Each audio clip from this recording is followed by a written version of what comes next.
Mon père m'a toujours appris qu'il n'y avait pas de place gratuite dans la vie, puis il a pris ma voiture, affirmant que c'était pour mon bien, le matin même où j'avais un entretien d'embauche pour lequel j'avais travaillé pendant 3 mois.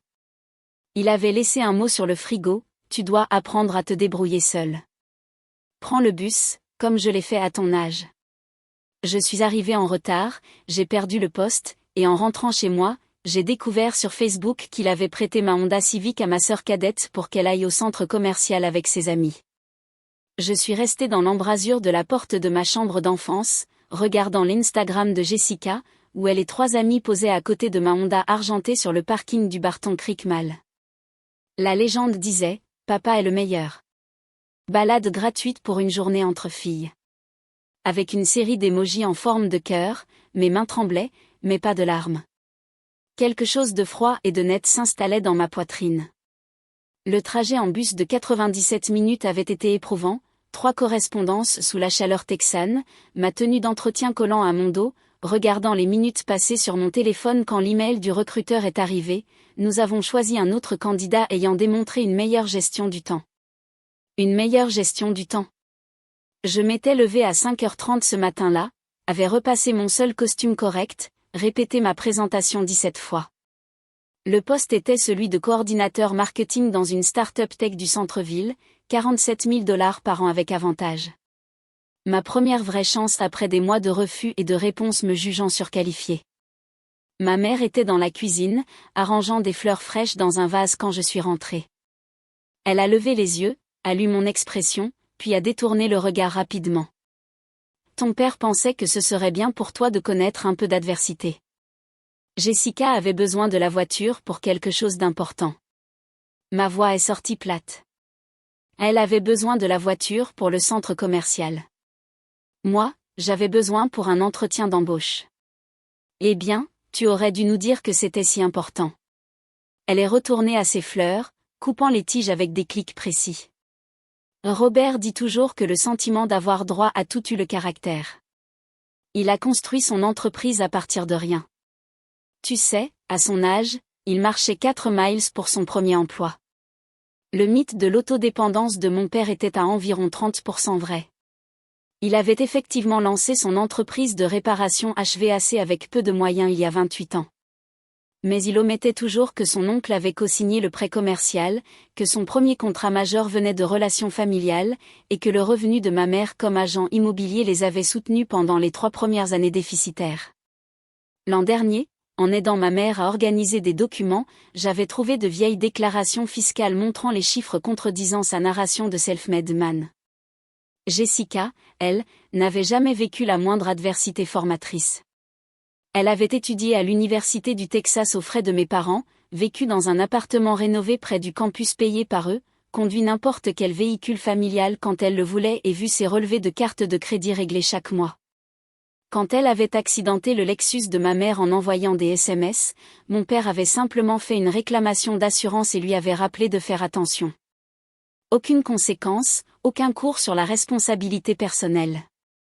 La Honda Civic était légalement mienne.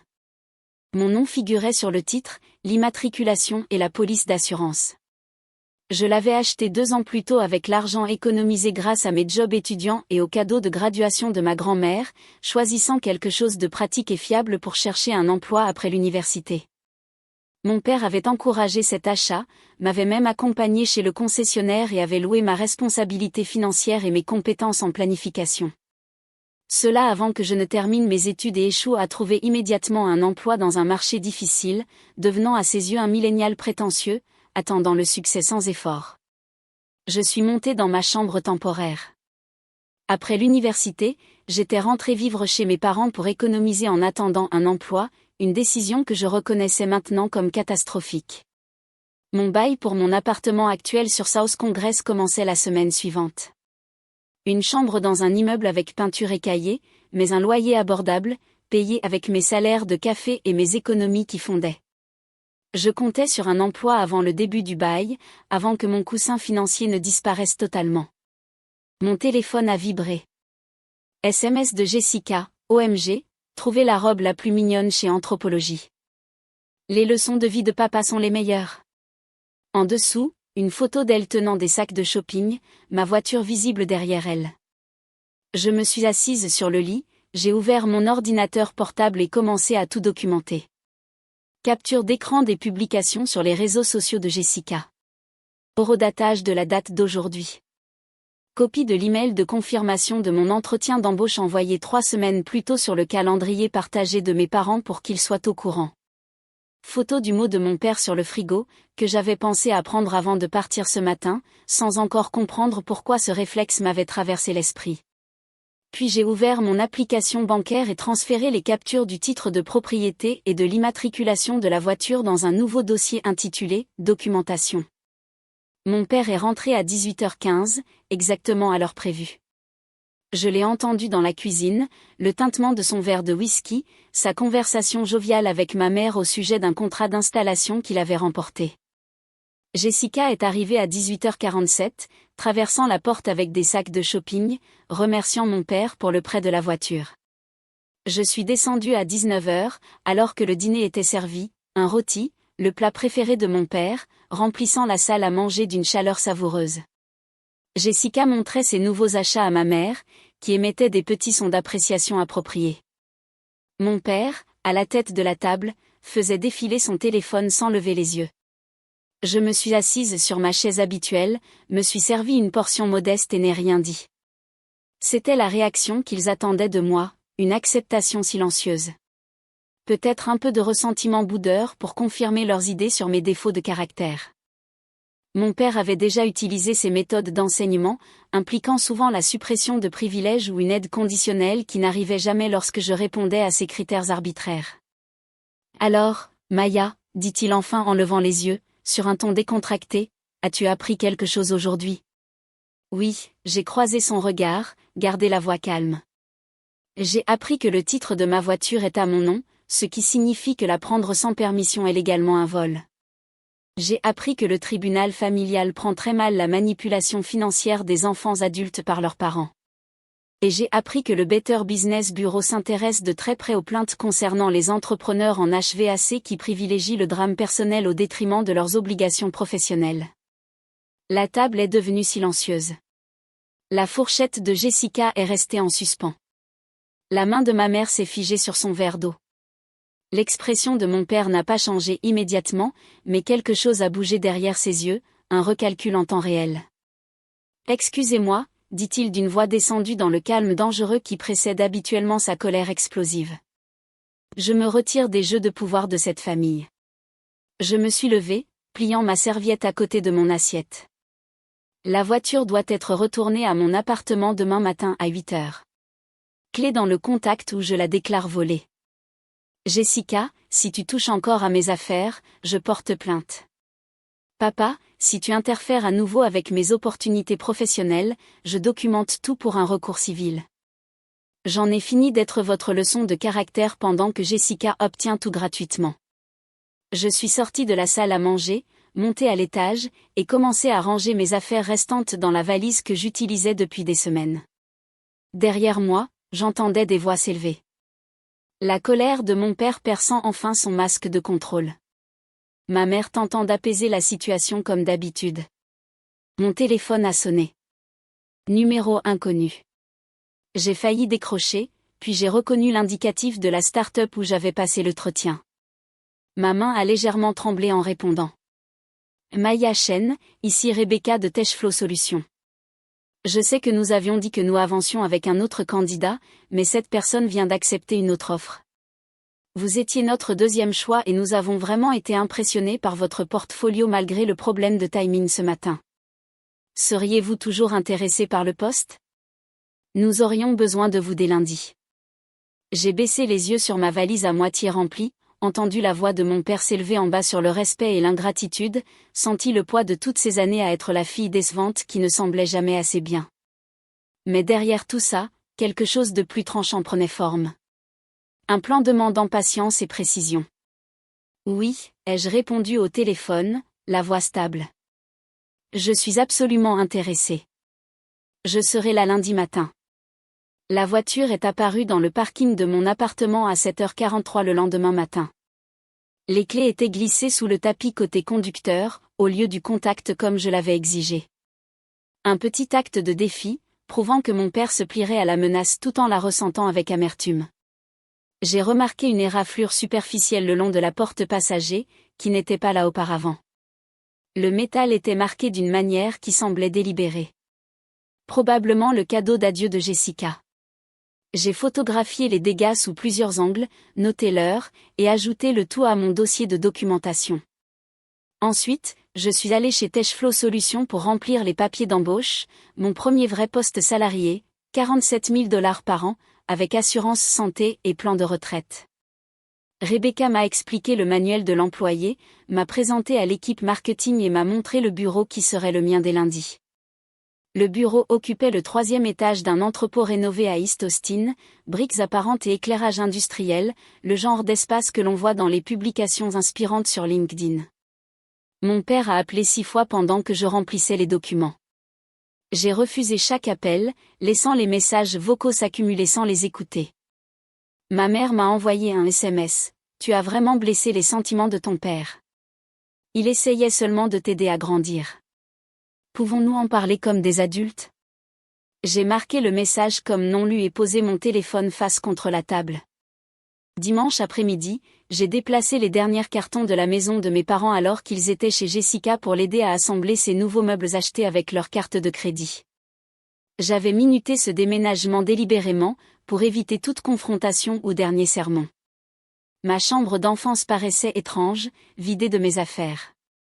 Les murs étaient encore décorés de rubans du club de débat du lycée et de certificats de la société d'honneur de l'université que mes parents avaient insisté pour exposer.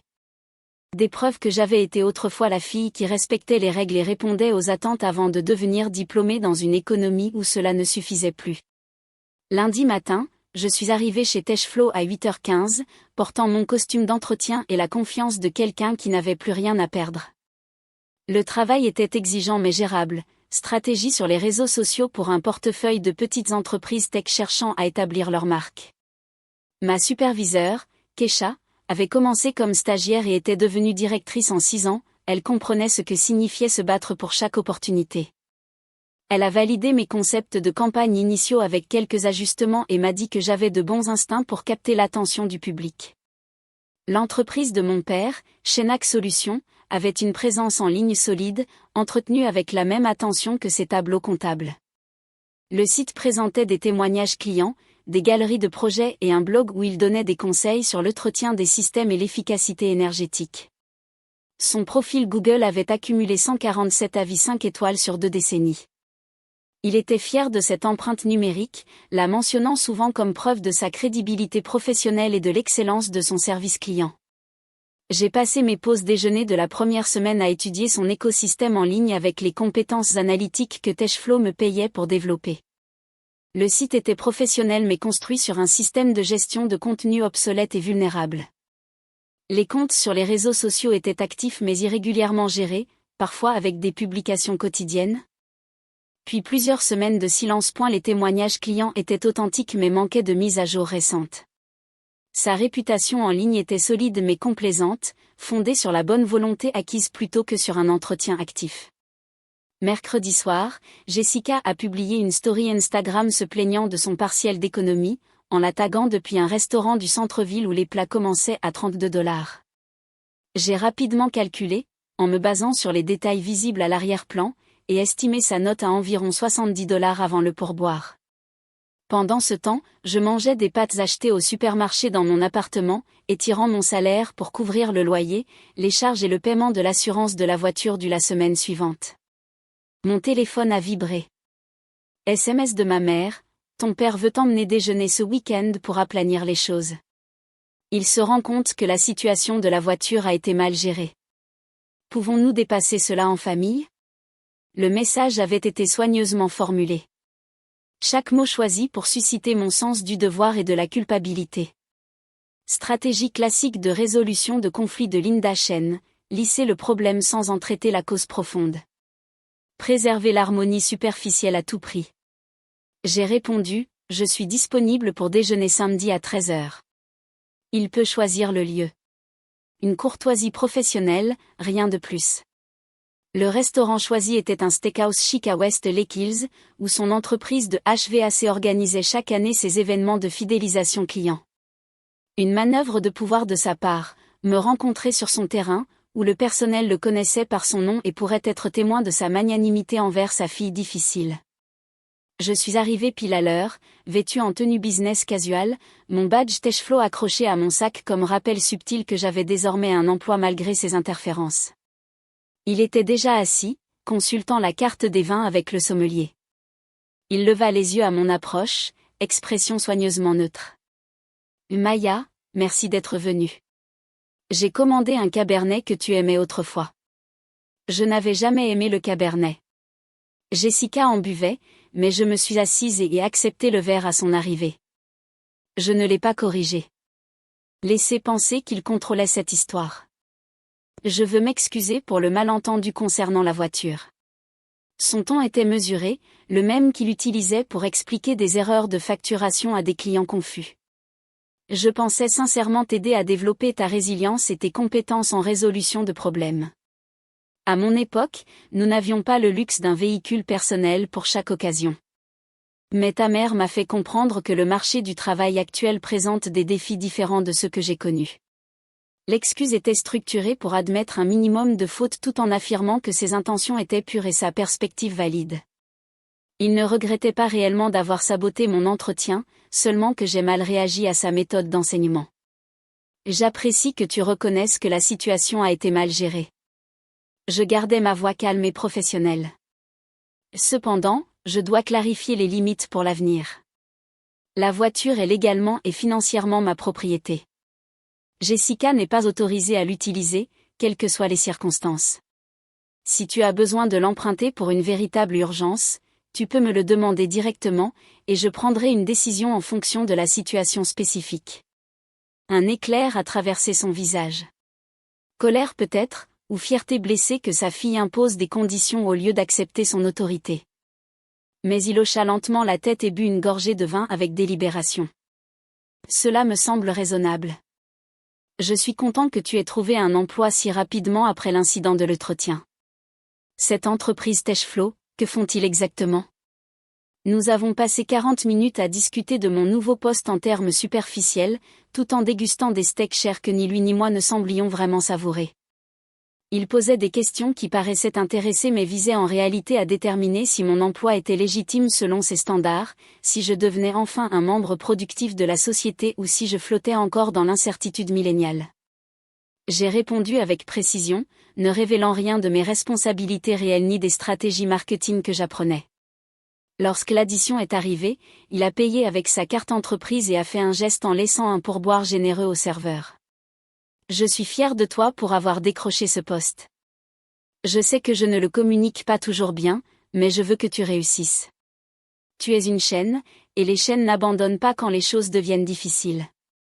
Je l'ai remercié pour le déjeuner, suis retourné à mon appartement et ai immédiatement ouvert mon ordinateur pour continuer le projet de recherche que je développais depuis toute la semaine. Parce que Robert Chen avait raison sur un point, les chaînes n'abandonnent pas quand les choses se compliquent. Ils adaptent leur stratégie et exécutent avec précision. L'équipe marketing de Techflow se réunissait chaque lundi matin pour examiner les indicateurs de performance des campagnes et discuter des préoccupations des clients. 3 semaines après mon arrivée, Kesha m'a confié un client difficile, une petite chaîne de restaurants dont l'engagement en ligne stagna malgré des publications régulières. Leur contenu est ennuyeux, expliqua-t-elle en affichant leur compte Instagram sur l'écran de la salle de réunion. Techniquement correct, mais zéro personnalité. Essaie de développer quelque chose qui connecte réellement avec leur public cible. Mardi, j'ai analysé leurs concurrents, identifié les lacunes de leur stratégie de contenu et élaboré une proposition mettant l'accent sur un storytelling authentique plutôt que sur des messages corporate trop polis. Mercredi, j'ai présenté le concept au client, un propriétaire nerveux qui gérait lui-même ses réseaux sociaux avec des résultats déclinants. Il a immédiatement approuvé la stratégie, visiblement soulagé de confier la responsabilité à quelqu'un qui comprenait l'écosystème de la plateforme. Vendredi, ses indicateurs d'engagement avaient augmenté de 47%. Kesha m'a appelé dans son bureau, a fermé la porte et dit « Tu as un vrai instinct pour ce travail. La plupart des gens mettent des mois à comprendre la psychologie du public comme tu l'appliques naturellement. Où as-tu appris à lire les gens avec une telle précision? J'ai pensé aux leçons de mon père sur l'autonomie tout en finançant le style de vie sans effort de Jessica. À la performance de contentement domestique de ma mère, tout en gérant la réalité financière que mon père préférait ignorer. Les années passées à observer les dynamiques familiales fonctionner sur 2 niveaux simultanément. Les valeurs affichées et les comportements réels en dessous. Observation. J'ai répondu simplement, je fais attention à ce que les gens font plutôt qu'à ce qu'ils disent. Elle hocha lentement la tête. Ça va te mener loin dans cette industrie. Ce que j'observais maintenant avec un focus professionnel, c'était l'architecture de la réputation en ligne de mon père. Shenac Solutions existait dans cet espace vulnérable où se trouvent souvent les entreprises établies, assez prospères pour être complaisantes, assez numériques pour être exposées. Ses avis étaient majoritairement positifs, mais concentrés sur les 3 dernières années, suggérant que les clients récents n'étaient pas activement encouragés à laisser des retours. Le certificat de sécurité de son site web avait expiré et avait été renouvelé tardivement, un petit détail révélant une attention inégale à la maintenance digitale. Ses comptes sur les réseaux sociaux avaient de bons nombres d'abonnés, mais des taux d'engagement en baisse. L'algorithme dépriorisait le contenu avec lequel le public n'interagissait pas activement. Plus important encore, son modèle économique reposait fortement sur la réputation et la confiance. L'installation et la réparation HVAC nécessitaient un accès au domicile des clients, l'autorité pour recommander des remplacements coûteux et la crédibilité pour expliquer des problèmes techniques à des clients non experts. Un scandale significatif pouvait se propager rapidement dans sa clientèle, en particulier dans les réseaux de quartiers connectés d'Austin, où le bouche-à-oreille générait une part importante de l'activité. Je ne comptais pas inventer de problème, ce qui serait à la fois immoral et légalement risqué. Mon plan reposait sur une documentation stratégique et un timing précis. Chaque samedi matin, mon père jouait au tennis au country club avec son associé et 2 clients tournants, un rituel de réseautage qu'il maintenait depuis 15 ans. Cette information était publique sur sa page Facebook, où il postait des photos de lui en tenue de tennis, raquette à la main, avec des légendes sur l'importance des relations et du succès en affaires.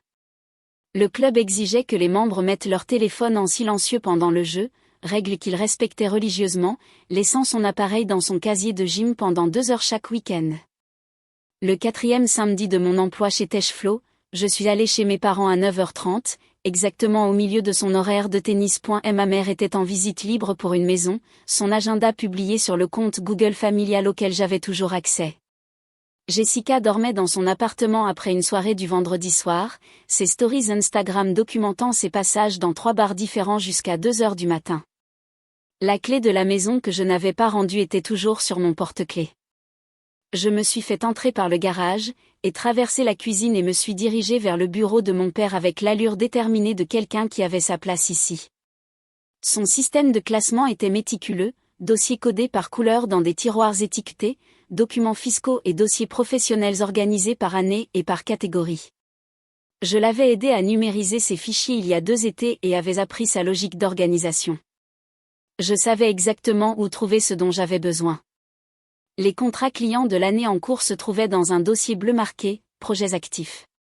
J'ai photographié chaque page avec mon téléphone, en veillant à la luminosité et à la netteté. Les factures révélaient les taux de marge, l'écart entre le coût des pièces en gros et le prix de vente au client. Des prix parfaitement légaux, mais révélateurs comparés à ses déclarations publiques fréquentes sur ses marges faibles et sa difficulté à joindre les 2 bouts. Les dossiers de projets achevés contenaient des informations clients, adresse, numéro de téléphone et contact email. Là encore, légal à posséder, mais préoccupant s'ils étaient mal sécurisés ou exposés à une faille de cybersécurité. J'ai documenté l'emplacement physique du système de classement, l'absence de stockage sécurisé pour les données sensibles et le manque de mesures de sécurité visibles au-delà des serrures standards de la maison. Son ordinateur était protégé par mot de passe, mais il s'agissait d'une variation de la date de naissance de Jessica, que j'ai devinée dès la 2e tentative. J'ai inséré une clé USB, copié l'intégralité de sa boîte mail datant des 5 dernières années, un transfert de 11 minutes pendant lequel je restais près de la fenêtre du bureau pour surveiller la rue et éviter tout retour imprévu. Les emails incluaient des communications avec des fournisseurs, des négociations avec des clients, des plaintes concernant des clients difficiles, des échanges avec son comptable sur la stratégie fiscale, ainsi qu'un fil avec ma mère concernant ma recherche d'emploi où il me qualifiait de testeuse de sa patience face à cette phase prolongée d'adolescence. J'ai retiré la clé USB, effacé l'historique des activités récentes de l'ordinateur, tout remis en place et suis parti par le garage à 10h42. Temps total passé dans la maison, 68 minutes. J'ai conduit jusqu'à un café à 5 km et passé l'après-midi à examiner le matériel documenté sur mon ordinateur, à l'organiser par catégorie et à mettre en évidence les éléments qui pourraient devenir pertinents plus tard. Lundi matin, j'ai présenté à Kesha un nouveau service pour les clients, la gestion de la réputation en ligne pour les petites entreprises. Beaucoup d'entreprises à Austin ont une présence digitale correcte, mais aucune stratégie pour protéger ou améliorer leur réputation, expliquai-je, en lui montrant l'analyse concurrentielle que j'avais préparée pendant le week-end. Nous pourrions proposer des audits trimestriels, un plan de réponse en cas de crise, et une génération proactive d'avis clients. C'était une extension naturelle de notre activité de gestion des réseaux sociaux. Elle a adoré le concept et m'a demandé de développer une proposition formelle pour le directeur du département. Mercredi, j'avais un diaporama et un rapport d'audit exemple. Vendredi, j'avais obtenu l'autorisation de tester le service avec 3 clients à tarif réduit. Dès le lundi suivant, je réalisais mon premier audit officiel pour une entreprise de plomberie locale dont le propriétaire s'inquiétait d'un avis négatif récent. Le processus d'audit que j'avais développé était complet: analyser toutes les plateformes en ligne où l'entreprise apparaissait, évaluer sa vulnérabilité aux dommages réputationnels, identifier les failles de sécurité, examiner les tendances des retours clients, et proposer des recommandations d'amélioration. Un travail professionnel apportant une réelle valeur aux clients, mais aussi un entraînement qui s'avérerait utile pour l'application chez Chaîne HVAC Solutions. Pendant ce temps, Jessica publiait une story Instagram depuis un week-end à San Antonio, place au 2e rang lors d'un match des Spurs, dîner dans un steakhouse cher sur le Riverwalk, chambre d'hôtel au Grand Hyatt. Mon père commenta la publication, tellement fier de ma fille qui profite de ses années universitaires. On ne vit cette période qu'une seule fois.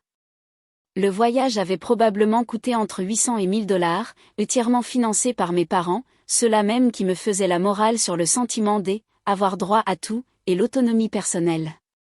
Je mangeais des ramen dans mon appartement, calculant si je pourrais me permettre de faire réparer la porte rayée de ma voiture avant que mon coussin d'économie ne disparaisse complètement.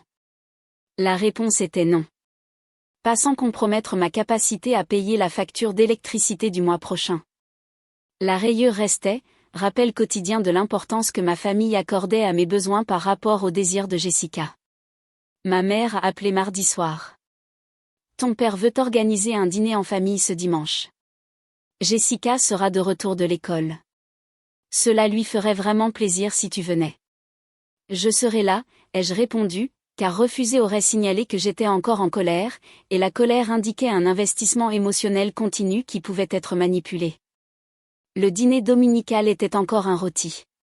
Repas servi dans la salle à manger formelle, avec la belle vaisselle réservée aux occasions que mon père jugeait significatives. Jessica parlait de ses cours, de ses événements de sororité, de ses projets pour les candidatures de stage d'été qu'elle n'avait en réalité pas encore commencé. Ma mère posait des questions soigneusement formulées sur mon travail, de manière à ne jamais révéler de préoccupations sur ma stabilité ou mon succès. Mon père présidait le repas avec une autorité satisfaite, sa famille rassemblée et se comportant correctement, preuve que son leadership restait incontesté. Maya, j'ai réfléchi à ta trajectoire professionnelle, dit-il au moment où le dessert était servi. Ce poste dans les réseaux sociaux est bien pour un emploi débutant, mais tu devrais déjà planifier tes prochaines étapes. J'ai un client dont la fille gère le marketing pour une entreprise de fourniture médicale. Je pourrais te mettre en contact si tu veux évoluer vers un secteur plus conséquent. L'implication était claire, mon poste actuel n'était pas important, pas impressionnant selon ses standards, temporaire jusqu'à ce que je trouve un vrai emploi dont il pourrait se vanter. J'apprécie la proposition, mais je suis satisfaite de mon rôle actuel. L'entreprise croît rapidement et il y a un réel potentiel d'évolution. Il hocha la tête de manière à signifier qu'il ne me croyait pas, mais qu'il ne contesterait pas devant la famille. Eh bien, l'offre reste valable si tu changes d'avis. Il est important de penser stratégiquement à l'évolution de sa carrière, pas seulement de se contenter de ce qui est pratique. J'ai souri, remercié pour le conseil, aidé ma mère à débarrasser les assiettes et suis rentré chez moi en réfléchissant à la stratégie et à la commodité, et à la manière dont ces concepts s'appliqueraient exactement à ce qui allait suivre. La clé pour détruire la réputation de quelqu'un n'était pas de créer des mensonges, mais d'amplifier la vérité au moment précis devant le public exact. Ce principe était le fondement de la gestion de crise inversée, le miroir sombre du travail de protection de réputation que je faisais désormais professionnellement. Mon père m'avait donné les matières premières pour sa propre chute à travers des années de comportement documenté. Il ne me restait plus qu'à trouver le catalyseur et le canal de diffusion approprié. Début juin, une vague de chaleur a frappé Austin. Les températures dépassaient les 40 degrés Celsius pendant 6 jours consécutifs. Les systèmes de climatisation de la ville peinaient sous la charge. Les unités plus anciennes tombaient complètement en panne. Les appels de service submergeaient toutes les entreprises de réparation de la métropole. Chaîne HVAC Solutions était complet pour 3 semaines. Mon père travaillait 12 heures par jour et se vantait de l'augmentation du chiffre d'affaires sur sa page Facebook personnelle. L'un de ses clients de longue date, une femme âgée nommée Madame Patricia Morrison, dans le quartier de Westlake, a appelé sa ligne d'urgence le 3e jour de la canicule. Sa climatisation avait cessé de fonctionner, sa maison montait à 34 degrés Celsius à l'intérieur, et son petit chien montrait des signes de détresse thermique. Le répartiteur de mon père lui annonça que le premier rendez-vous disponible était dans 19 jours. Madame Morrison demanda s'il était possible d'accélérer l'intervention, compte tenu de son âge et de ses problèmes de santé. Le répartiteur répondit que la priorité d'urgence était réservée aux clients commerciaux avec contrat de service. Je savais pour cet appel parce que je surveillais le système téléphonique professionnel de mon père, non pas par interception illégale, mais via le service téléphonique cloud de l'entreprise qu'il n'avait jamais correctement sécurisé. Le mot de passe administrateur était encore réglé sur la configuration par défaut. Le système enregistrait automatiquement tous les appels pour le contrôle qualité, les stockant sur un serveur que n'importe qui disposant de simples identifiants pouvait consulter. Madame Patricia Morrison avait appelé 4 autres entreprises ce jour-là, obtenant des réponses similaires partout, sauf d'un entrepreneur non licencié qui lui proposa un tarif triple pour une intervention immédiate. Elle paya, faute d'alternative, car l'autre option aurait été un coup de chaleur chez elle. Le prestataire installa un appareil de remplacement bon marché, qui tomberait probablement en panne dans les 2 ans, lui fit payer 4700 $ en liquide et disparut. J'ai documenté toute cette affaire à travers ses publications sur les réseaux sociaux, dans un groupe Facebook de quartier où elle décrivait son expérience et mettait en garde contre les prix prédateurs en situation d'urgence. Plusieurs personnes ont répondu avec des histoires similaires, mentionnant des entreprises priorisant le profit sur le bien-être de la communauté pendant la canicule. La société de mon père n'était pas explicitement citée dans le poste de Madame Morrison, mais Chaîne HVAC Solutions faisait partie des entreprises qui avaient refusé de l'aider. La semaine suivante, j'ai lancé le programme pilote d'audit de réputation chez Techflow avec 3 clients tests. Les rapports que j'ai produits étaient complets, identifiant les vulnérabilités et proposant des recommandations concrètes. Kesha a salué la qualité du travail et a approuvé l'extension à 10 clients supplémentaires au tarif normal. L'un de ces nouveaux clients était une association à but non lucratif qui fournissait une assistance d'urgence aux personnes âgées à faible revenu, les aidant avec les factures, les réparations à domicile et l'équipement médical. Je me suis porté volontaire pour réaliser personnellement leur audit, expliquant à la directrice que j'avais de l'expérience avec des membres de ma famille dans des situations similaires. Pendant l'entretien, je lui ai demandé quels étaient leurs plus grands défis. Elle décrivit la récente vague de chaleur et leurs difficultés à aider les seniors dont les systèmes HVAC étaient tombés en panne, ainsi que la difficulté à trouver des prestataires prêts à prioriser les clients âgés au lieu de comptes commerciaux plus lucratifs. C'est frustrant parce que ces entreprises se présentent comme axées sur la communauté, dit-elle en montrant plusieurs sites de prestataires, y compris Chaîne HVAC Solutions. Ils ont tout ce marketing sur les valeurs familiales et le service client, mais lorsqu'il y a une vraie urgence, les personnes âgées passent après ceux qui paient des tarifs premium. J'ai pris des notes attentives, inclus ses préoccupations dans le rapport d'audit de réputation et recommandé que son organisation développe une liste de prestataires privilégiés, qui démontre une priorisation constante des populations vulnérables en situation d'urgence. Puis j'ai fait quelque chose qui relevait techniquement de mes responsabilités professionnelles, mais moralement ambigu. Je lui ai demandé si elle serait disposée à partager des données sur les entreprises réactives durant la canicule et celles qui ne l'étaient pas. Elle a fourni un tableau recensant 23 appels effectués par son organisation pendant la crise de 6 jours, indiquant les sociétés contactées, leur délai de réponse, leur disposition à traiter les cas d'urgence et leurs tarifs.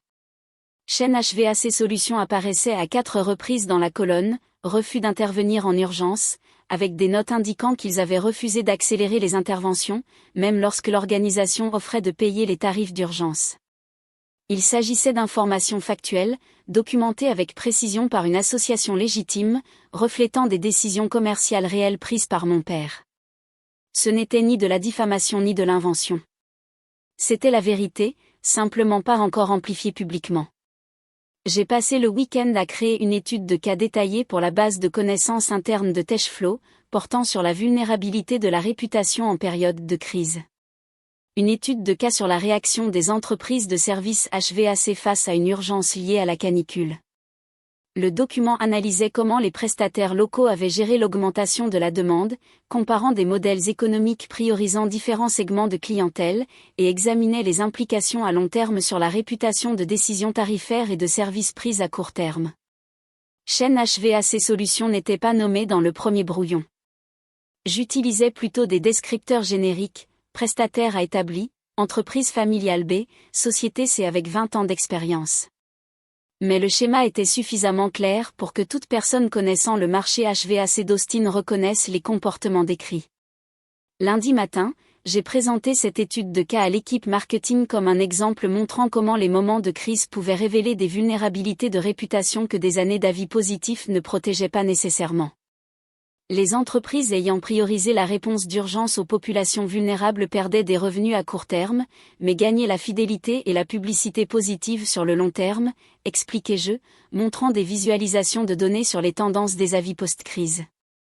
Celles qui avaient optimisé le profit immédiat voyaient leurs notes chuter significativement après la crise, en particulier sur les réseaux sociaux de quartier où la réputation compte le plus pour les prestataires résidentiels. Kesha m'a demandé si je pouvais transformer cela en présentation pour une conférence sur les petites entreprises que l'entreprise sponsorisait en août. Ce type d'analyse stratégique est exactement ce qui différencie notre approche de la simple gestion des réseaux sociaux. Peux-tu développer un atelier de 30 minutes sur la gestion de la réputation en situation de crise ? J'ai accepté, sachant que développer cette présentation nécessiterait des recherches plus détaillées, des exemples précis et une documentation des décisions exactes ayant conduit au dommage réputationnel.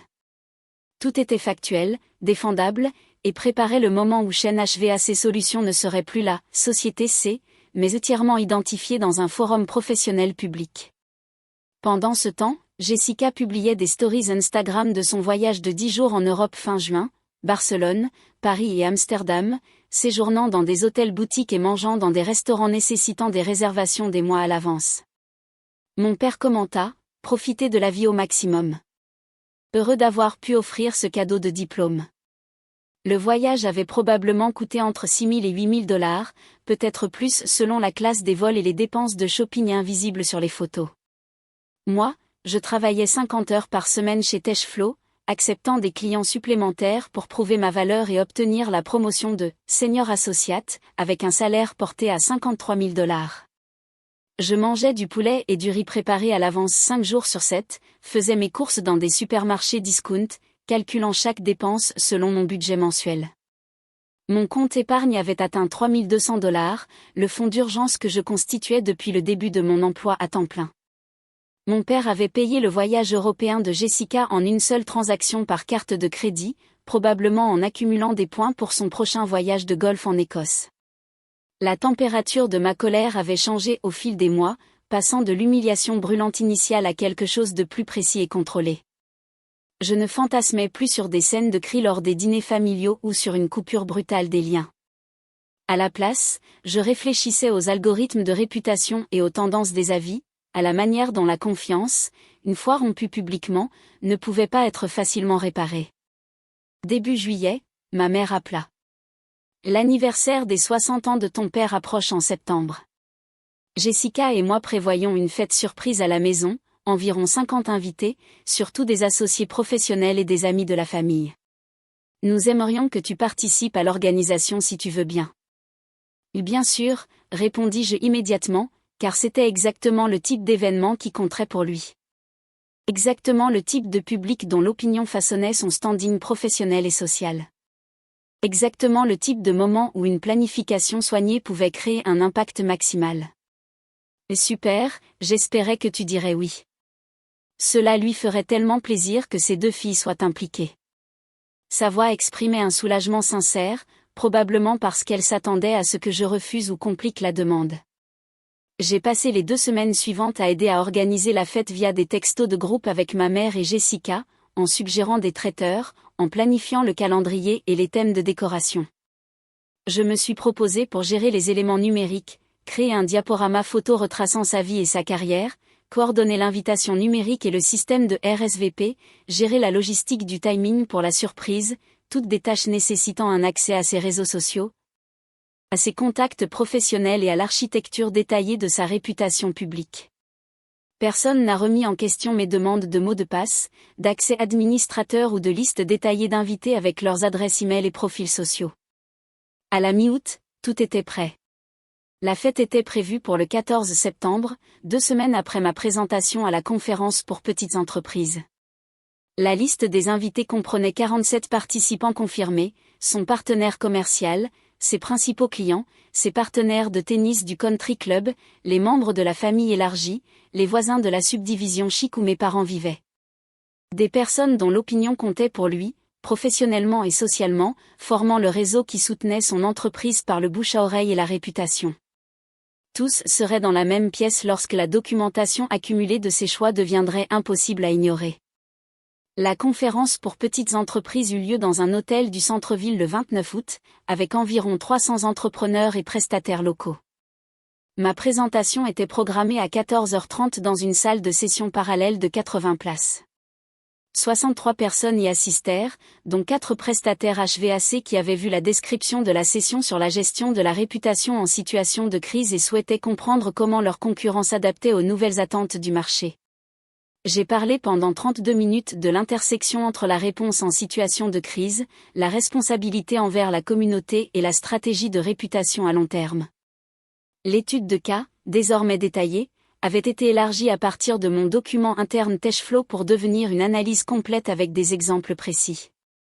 Chaîne HVAC Solutions y était nommée directement à la diapositive 17, identifiée comme une entreprise dont les décisions lors de la canicule de juin avaient créé une vulnérabilité mesurable de réputation malgré des décennies de relations positives avec les clients.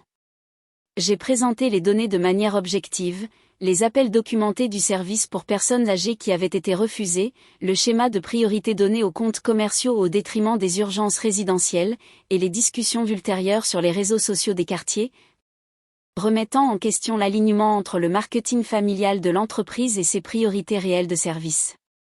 Tout ce que j'ai exposé était factuel et vérifiable, issu d'informations publiques ou de documents fournis par des organisations légitimes. La réaction de l'audience fut partagée. Certains participants hochaient la tête, reconnaissant l'analyse stratégique que je présentais. D'autres semblaient mal à l'aise, notamment les prestataires HVAC qui voyaient un concurrent disséqué dans un forum professionnel. Un homme au fond de la salle tapait rapidement sur son téléphone, prenant peut-être des notes ou envoyant des messages à quelqu'un qui devait savoir que cette information était partagée publiquement. Après la présentation, pendant la pause networking, une femme plus âgée vint à ma rencontre. Elle se présenta comme Madame Patricia Morrison, la résidente de Westlake dont l'expérience de la canicule avait été le catalyseur du projet de documentation de l'association. J'étais heureuse de voir quelqu'un s'intéresser à cette problématique. Elle me dit, trop d'entreprises pensent que la réputation se limite aux avis en ligne, pas à la vraie responsabilité envers la communauté. J'espère que votre présentation fera réfléchir certains de ces prestataires sur leurs priorités. Je la remerciai pour son retour, sans mentionner que je savais exactement qui elle était ni que son expérience spécifique avait été la pierre angulaire de tout ce qui suivit. Nous avons brièvement discuté des difficultés rencontrées par les seniors lors des crises d'infrastructure, échangé nos cartes de visite et pris congé avec un professionnalisme cordial. Ce soir-là, mon téléphone a sonné. Le nom de mon père est apparu à l'écran. J'ai laissé aller le message sur la messagerie vocale, attendu 15 minutes, puis écouté le message. Maya, j'ai besoin de te parler immédiatement au sujet de quelque chose que tu aurais dit lors d'une conférence aujourd'hui. C'est extrêmement sérieux, tu dois me rappeler tout de suite. Je n'ai pas rappelé. À la place, j'ai envoyé un message, je suis disponible demain soir après 18h, dis-moi si ça te convient. Il a répondu en moins de 30 secondes, ça ne peut pas attendre demain. Appelle-moi maintenant. J'ai mis mon téléphone en silencieux et je me suis couché tôt, dormant profondément pour la première fois depuis des mois. Le lendemain matin, un avis une étoile est apparu sur le profil Google Business de chaîne HVAC Solutions. La personne qui avait posté l'avis était Madame Morrison, et son récit détaillé de l'expérience pendant la canicule correspondait exactement à ce qu'elle avait partagé dans le groupe Facebook du quartier quelques semaines auparavant, mais cette fois, il était visible sur la principale plateforme de réputation de l'entreprise. Le premier avis négatif après une longue série de retours positifs.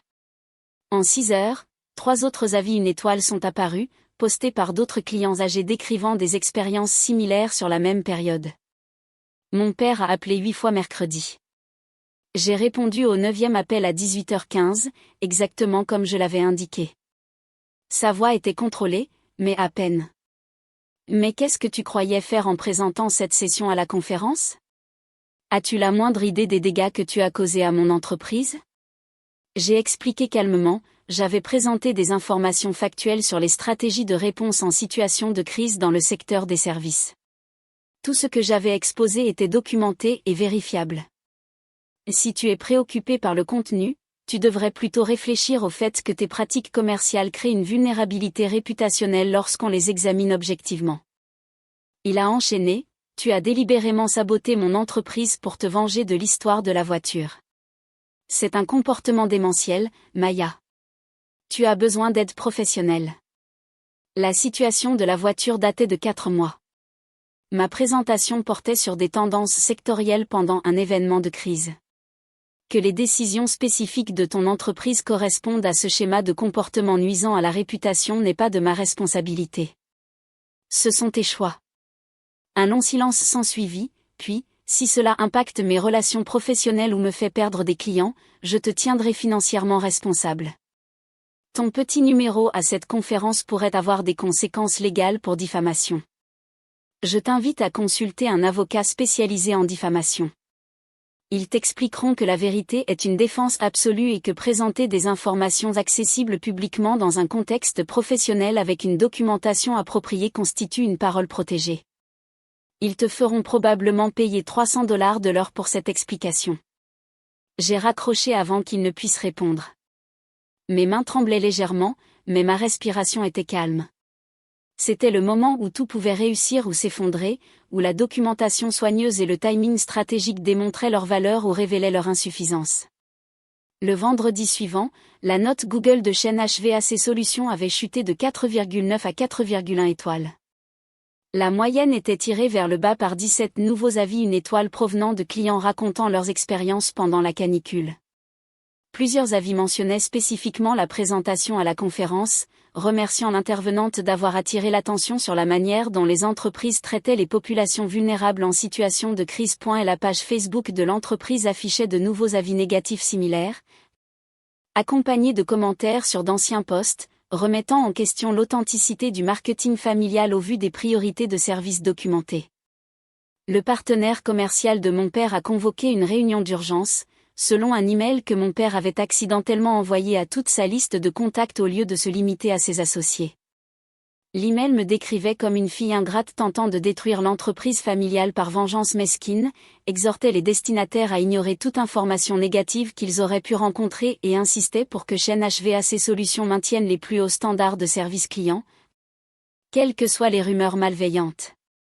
L'email était non professionnel, émotionnellement réactif et exactement le type de réponse à une crise que les experts en gestion de réputation déconseillent. Il a empiré la situation en confirmant que l'entreprise rencontrait des problèmes de réputation suffisamment importants pour justifier une communication massive défensive. Plusieurs destinataires ont transféré l'email à des contacts communs en ajoutant des commentaires sur le fait que cette réponse semblait plutôt valider que réfuter les préoccupations soulevées. Le 10 septembre, 4 jours avant la fête surprise pour l'anniversaire de mon père, j'ai reçu un message de Jessica. Qu'est-ce qui ne va pas chez toi?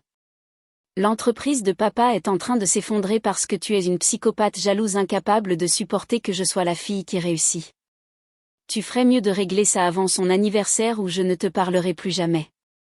J'ai répondu, l'entreprise subit les conséquences de décisions de service documentées pendant une crise sanitaire publique.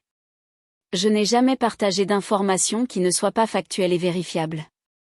Si tu t'inquiètes pour la réputation de papa, demande-lui peut-être pourquoi il a choisi de privilégier ses marges de profit plutôt que la responsabilité envers la communauté quand des personnes vulnérables avaient besoin d'aide. Elle a appelé immédiatement, hurlant avant que je puisse dire bonjour, tu sais exactement ce que tu as fait. Tu as tout planifié pour lui faire du mal parce qu'il a pris ta stupide voiture une fois.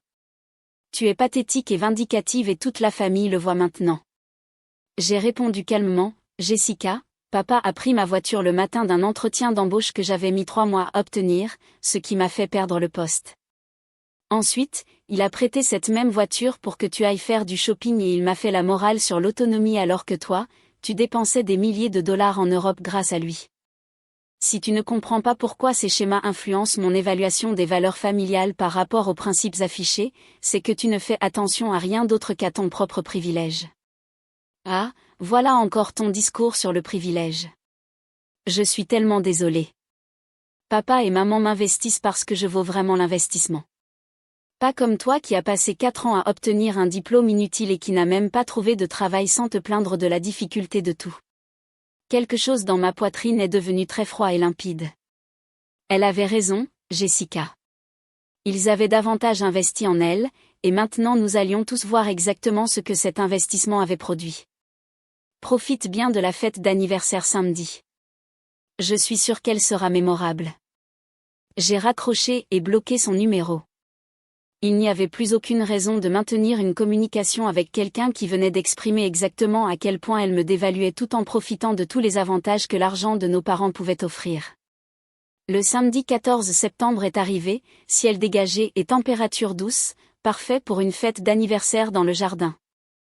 Je suis arrivée chez mes parents à 16h30 pour aider aux derniers préparatifs, portant le diaporama photo terminé sur une clé USB et vêtue de la nouvelle robe que j'avais achetée spécialement pour l'occasion avec l'argent de ma récente promotion au poste de senior associate chez Techflow. Ma mère m'a prise dans ses bras à la porte, son soulagement visible de me voir malgré les tensions récentes. Merci d'être là, Maya.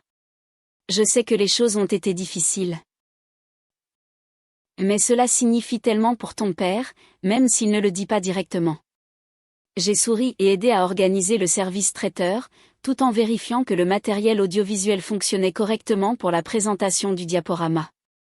Les invités ont commencé à arriver à 17h30, se garant sur l'allée circulaire, portant des cadeaux emballés et se saluant avec la familiarité des réseaux sociaux bien établis, le partenaire commercial de mon père, ses clients principaux, ses partenaires de tennis, les voisins qui avaient fait appel à lui pour des installations HVAC au fil des années, les membres de la famille élargie qui avaient vu Jessica et moi grandir.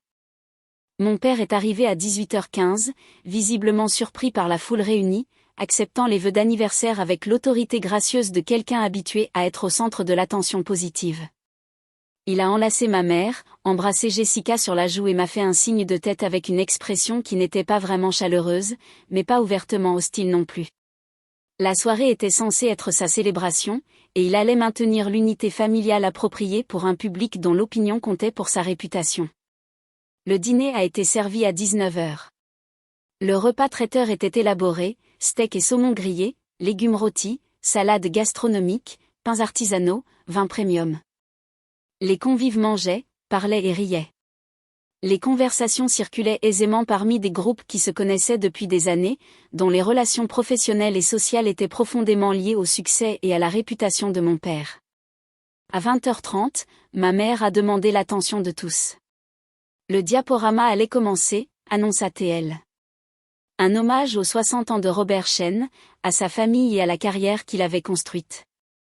Les lumières se sont tamisées, le projecteur a illuminé l'écran installé sur le patio, et la présentation a commencé.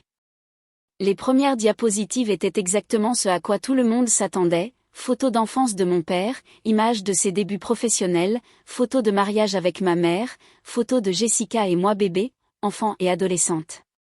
La bande sonore était nostalgique, le rythme professionnel, l'arc narratif suivant le format classique d'une célébration biographique. Puis, à la 4e minute, le contenu a changé. Les photos personnelles ont laissé place à des captures d'écran d'avis Google.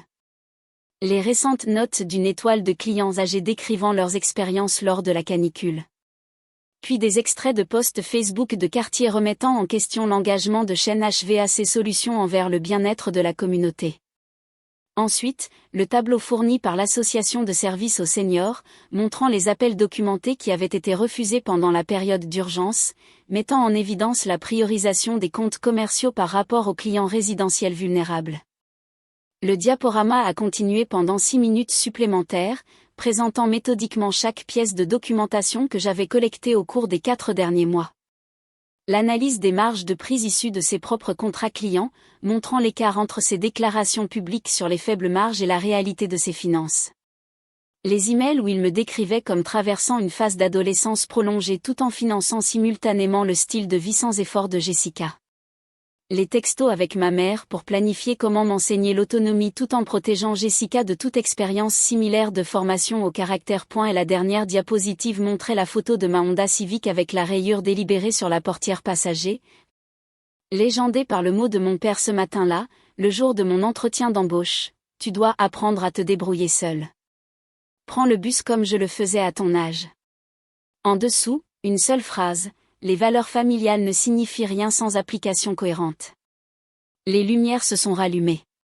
Le jardin était complètement silencieux. 50 visages étaient tournés vers mon père, dont l'expression était passée de la stupeur à la colère, puis à quelque chose qui s'apparentait à la panique, alors qu'il évaluait les dégâts qui venaient de se produire devant un public dont l'opinion définissait son statut professionnel et social. Ce n'était pas le diaporama que nous avions préparé, dit ma mère faiblement, à peine audible. Non, répondis-je en me levant de ma place près du matériel audiovisuel. Le diaporama que vous aviez préparé était sur une autre clé USB. Ceci est la version exacte, montrant la véritable image de qui est Robert Shen, par rapport à celui qu'il prétend être pour sa réputation. Mon père trouva finalement sa voie. La façade de businessman contrôlé se fissurait complètement. Sors de ma maison. Tu es fini dans cette famille. Tu m'as compris ? Parfaitement. En réalité, je suis fini depuis un moment déjà. Je voulais juste m'assurer que tout le monde le comprenne aussi. Je regardais les invités rassemblés, dont les expressions variaient de l'horreur à la fascination, en passant par un profond malaise. Profitez du reste de la fête. Joyeux anniversaire, papa. Je sortis par le portail latéral, montai dans ma Honda Civic rayée et pris la route pour la dernière fois de ma maison d'enfance. Mon téléphone vibrait déjà avec des textos et des appels auxquels je ne répondrais jamais. La réputation soigneusement construite de mon père s'effondrait derrière moi comme un bâtiment dont les fondations venaient enfin d'être révélées pourries. Les répercussions furent immédiates et complètes. Dès le dimanche matin, la moitié des invités de la fête avaient publié leurs réactions sur les réseaux sociaux, certains défendant mon père, victime d'une fille vindicative, d'autres remettant en question leurs propres expériences avec Shen HVAC Solutions à la lumière des informations présentées. 3 de ses principaux clients annulèrent leur contrat dès le lundi après-midi, invoquant des préoccupations sur l'éthique commerciale et la responsabilité envers la communauté.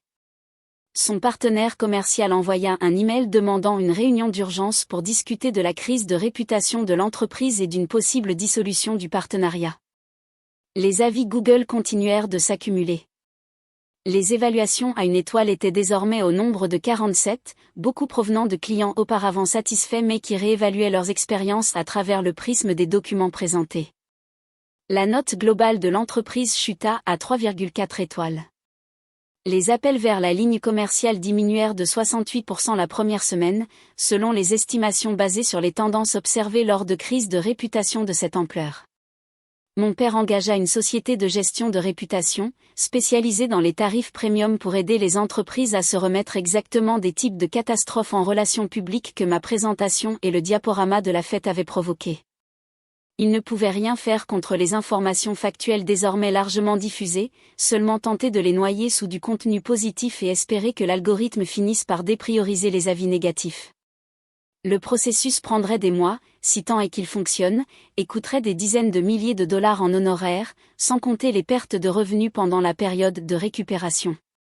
Le 21 septembre, je reçus une lettre recommandée d'un avocat menaçant d'une action en justice pour diffamation, ingérence intentionnelle dans les relations commerciales et préjudice émotionnel.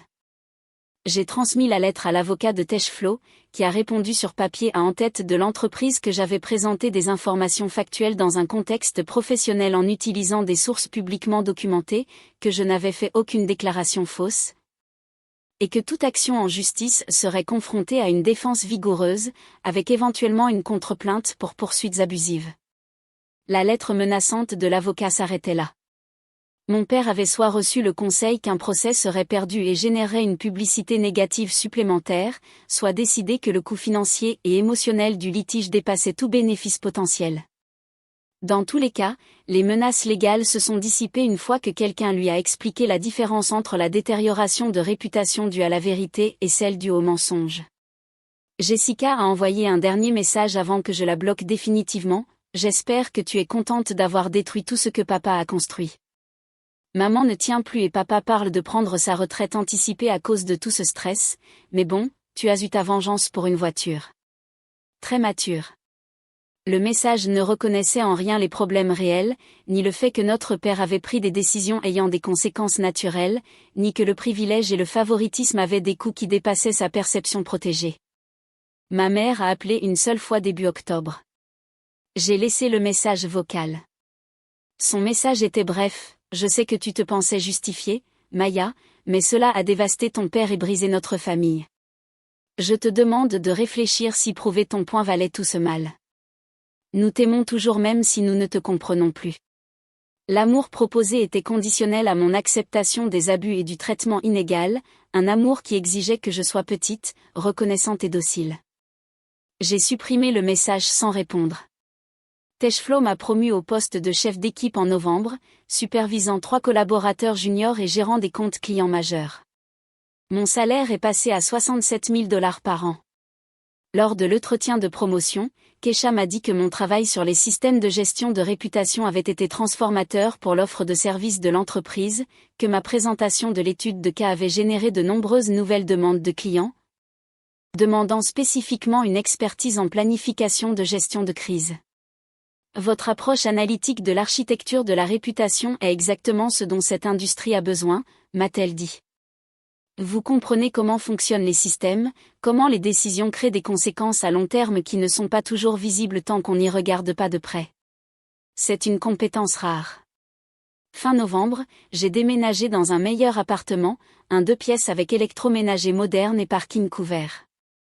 Le loyer était 800 $ plus élevé que mon ancien logement, mais désormais gérable avec mon salaire augmenté. J'ai acheté de nouveaux meubles, décoré l'espace exactement comme je le voulais, sans tenir compte des opinions de quiconque, créant un chez-moi qui reflétait mes choix plutôt que des compromis ou obligations. Le matin de Noël, je me suis réveillée dans mon appartement silencieux, j'ai préparé du café et passé la journée à travailler sur un projet de développement professionnel concernant les stratégies de communication de crise. Mon téléphone n'a pas sonné. Personne n'a envoyé de cadeaux, de cartes ou de messages pour combler le fossé que j'avais créé et maintenu avec soin. Le silence n'était pas douloureux. Il était paisible. Chaîne HVAC Solutions a survécu, mais affaibli. Le partenaire commercial de mon père a officiellement dissous leur partenariat en janvier, créant sa propre société concurrente et emportant environ 40% de la clientèle avec lui. Le reste de l'entreprise a continué sous la seule propriété de mon père. Les revenus ayant diminué, il a finalement donné à Jessica le contrôle de la réalité financière qu'il avait toujours prétendu valoriser, lui expliquant que les vacances en Europe et les achats illimités n'étaient plus possibles compte tenu de la situation de l'entreprise. Jessica a publié une story Instagram sur son premier emploi à temps partiel dans un café du campus, se plaignant des horaires matinaux et des clients difficiles. Plusieurs personnes ont commenté pour compatir à son adaptation au travail à 20 ans. Personne n'a rappelé que la plupart de ses pairs travaillaient depuis des années. Cet emploi faisait désormais partie de la vie adulte normale, plutôt qu'une contrainte tragique imposée par des circonstances injustes. L'association à but non lucratif dédiée aux services aux personnes âgées a élargi son programme de fournisseurs préférés grâce à la documentation et à l'analyse que j'avais fournie. Ils ont créé un système de notation pour les entrepreneurs prêts à prioriser les populations vulnérables en période de crise, offrant une reconnaissance publique aux entreprises qui faisaient preuve d'une responsabilité constante envers la communauté. 3 entreprises locales de CVC se sont inscrites immédiatement. Constatant les avantages en termes de réputation liés à l'éthique des affaires, Chaîne HVAC Solutions était notablement absent de la liste des fournisseurs préférés. En mars, j'ai participé à une conférence où une publication professionnelle m'avait invité à intervenir dans un panel sur l'intersection entre éthique des affaires et gestion de la réputation. Lors de la séance de questions-réponses, quelqu'un a demandé comment concilier relations personnelles et intégrité professionnelle lorsqu'on expose des pratiques contraires à l'éthique. La question supposait que ces aspects étaient séparés. J'ai répondu, mais l'intégrité est cohérente ou elle n'est pas réelle. Si quelqu'un traite mal les membres de sa famille tout en présentant une image publique de soin et de responsabilité envers la communauté, ce n'est pas un problème d'équilibre. C'est un problème d'honnêteté. La réputation doit refléter la réalité. Lorsqu'elle ne le fait pas, la correction est appropriée, indépendamment des relations personnelles. L'audience a applaudi. Après le panel, plusieurs personnes sont venues me parler de leurs propres expériences avec des entreprises familiales, des complications éthiques et des difficultés à maintenir ces principes lorsque l'amour et les obligations tirent dans des directions différentes. Une femme m'a confié que son père surfacturait systématiquement des clients âgés depuis des décennies, et que ma présentation de l'étude de cas lui avait enfin donné le cadre pour comprendre son comportement comme un abus plutôt que comme de simples pratiques commerciales agressives. Je lui ai donné les coordonnées d'un avocat spécialisé en éthique des affaires et lui ai souhaité bonne chance. Mon rôle n'était pas de résoudre toutes les dysfonctions familiales, mais je pouvais fournir des ressources aux personnes prêtes à ne plus accepter un comportement inacceptable comme normal. En avril, j'ai acheté une nouvelle voiture, échangeant la Honda Civic rayée contre une Mazda certifiée d'occasion, avec un kilométrage nettement inférieur et une meilleure consommation de carburant. Le vendeur m'a demandé ce que je voulais faire du véhicule échangé. Je lui ai répondu de le vendre selon sa procédure habituelle pour les véhicules d'occasion. Je n'avais aucun attachement sentimental à cette voiture. Elle avait rempli son rôle comme moyen de transport et comme preuve, et désormais elle pouvait servir à quelqu'un d'autre.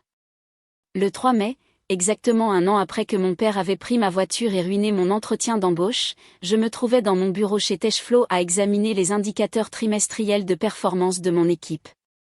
Nous avions dépassé les objectifs en matière de fidélisation client et de développement de nouveaux comptes. Mes collaborateurs juniors se développaient bien sous ma supervision. Le service de gestion de réputation que j'avais initié était désormais l'une des offres phares de l'entreprise, générant des revenus substantiels et une différenciation sur le marché. Mon téléphone a vibré avec un courriel provenant d'une adresse inconnue. L'objet indiquait « Question concernant votre étude de cas en conférence ». J'ai failli le supprimer comme spam, puis j'ai remarqué le nom de l'expéditeur, Patricia Morrison. Le message était bref, « Chère Madame Chen, j'ai assisté à votre récent panel sur l'éthique et je souhaitais revenir sur l'étude de cas Chaîne HVAC que vous avez présentée à plusieurs reprises. J'ai réalisé pendant votre présentation que je suis la cliente âgée dont l'expérience lors de la canicule a été le catalyseur de vos premières recherches. Je voulais que vous sachiez que votre travail a eu un impact réel au-delà de la réputation d'une seule entreprise. L'Association pour les services aux seniors a pu aider des dizaines de personnes vulnérables à accéder aux services d'urgence depuis l'instauration de leur programme de fournisseurs préférés, et plusieurs entrepreneurs ont amélioré leur politique de réponse aux crises spécifiquement grâce à l'attention publique générée par vos présentations. Parfois, la responsabilisation crée des changements qui dépassent ce qui est immédiatement visible. Merci pour votre travail, Patricia Morrison. J'ai lu le courriel 2 fois, puis je l'ai enregistré dans un dossier que j'avais créé pour le retour professionnel et la reconnaissance. Madame Morrison avait raison, la responsabilisation créait bien des changements. Mais elle faisait preuve de générosité en interprétant mes motivations. Je n'avais pas exposé les pratiques commerciales de mon père principalement pour aider les populations vulnérables, bien que ce fût un bénéfice réel. Je l'avais fait parce qu'il avait saboté ma chance professionnelle et m'avait sermonné sur l'autonomie tout en finançant le style de vie sans effort de ma sœur. Parce qu'il avait traité ses filles avec une inégalité cruelle tout en se présentant comme un leader familial et communautaire. Parce qu'il avait construit sa réputation sur des valeurs qu'il ne mettait pas réellement en pratique. Le fait que le rapprochement de la vérité et de sa réputation ait aidé d'autres personnes était satisfaisant, mais secondaire par rapport à l'objectif initial, lui faire ressentir les conséquences de ses choix. J'ai tapé une brève réponse pour remercier Madame Morrison de son retour et confirmer que j'étais heureuse que ce travail ait produit des résultats positifs au-delà de l'étude de cas initiale. Puis j'ai fermé mon ordinateur, quitté mon bureau et traversé le trafic d'Austin pour rentrer à mon appartement, un trajet frustrant mais prévisible. Un trajet du soir normal pour quelqu'un ayant une carrière stable et une vie indépendante. Mon appartement était silencieux à mon arrivée, exactement comme je l'avais laissé le matin. Personne n'avait pris quoi que ce soit sans permission. Personne n'avait miné mes efforts ni exigé que j'accepte sa version de la réalité. Personne ne me traitait comme moins précieuse qu'un enfant favorisé, ni comme un projet à corriger par privation stratégique. J'avais perdu ma famille, ou plus exactement, j'avais choisi de m'extraire d'un système qui ne m'avait jamais vraiment valorisé. La perte était réelle, mais la liberté avait plus de valeur. Certaines relations valaient la peine d'être préservées. D'autres valaient la peine d'être fuyées. Comprendre cette différence était la leçon la plus importante que mon père m'ait enseignée. Bien que non de la manière qu'il avait prévu, sa réputation était désormais irrémédiablement endommagée. Son entreprise avait diminué. Son image de famille parfaite avait été révélée comme une performance. Ma sœur vivait enfin une fraction de la responsabilité financière qu'elle aurait dû apprendre des années plus tôt. Ma mère subissait les conséquences de son rôle dans la perpétuation de cette inégalité abusive plutôt que de la contester. Et moi, je construisais une carrière sur des principes de vérité et de responsabilité. Je gagnais le respect par la compétence plutôt que de l'exiger par obligation familiale. Je créais une vie où l'autonomie était pratiquée de manière constante, plutôt que déployée sélectivement comme une arme contre ceux à qui l'on avait déjà refusé des ressources égales. La vengeance était accomplie. La satisfaction était permanente. Et je ne regrettais rien.